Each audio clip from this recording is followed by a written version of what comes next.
Welcome back, everybody. My name is Jaden. I will be your main host for today. In today's video, we will be talking about the Pope. We will be talking about my opinions and the facts on the Pope.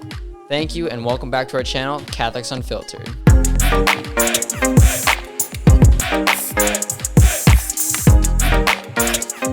Hello, everybody.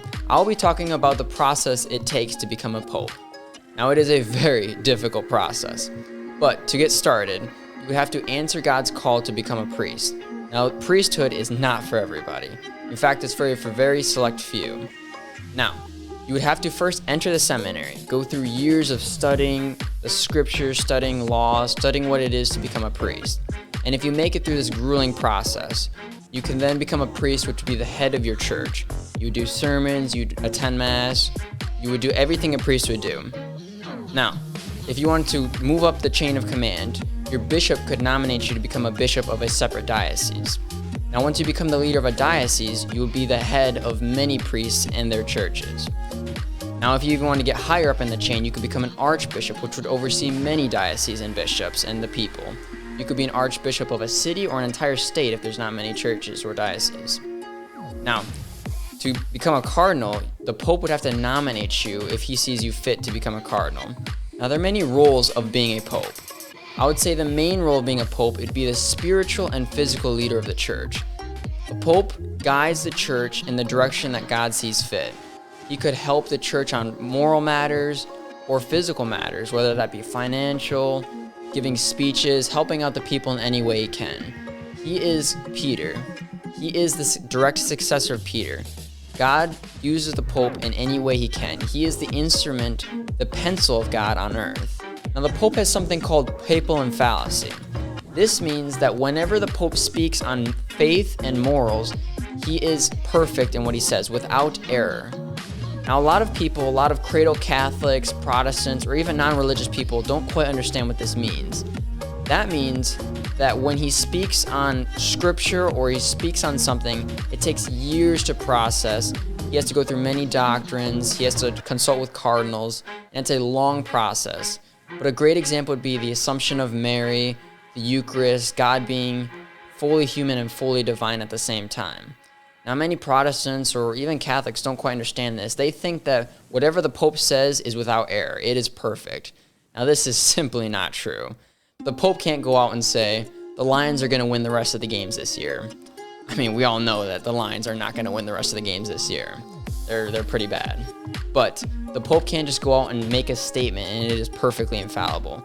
There are very, very select few things that the Pope can talk about that are infallible, and it's a long process to get done. It is not as simple as just saying something.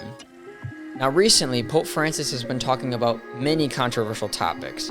He's been talking about gay civil unions, climate change, and many topics that Catholics are scared to talk about. Now, him talking about gay civil unions and how he feels that gay people should have civil unions in the workplace or in communities is not something that he can be infallible on. Being infallible means you have to talk about faith and morals, and it takes a long time to do these doctrines. Now, him openly saying that he feels like something should be done about a certain topic does not make him perfect in what he's saying, nor does the Catholic Church even support it usually.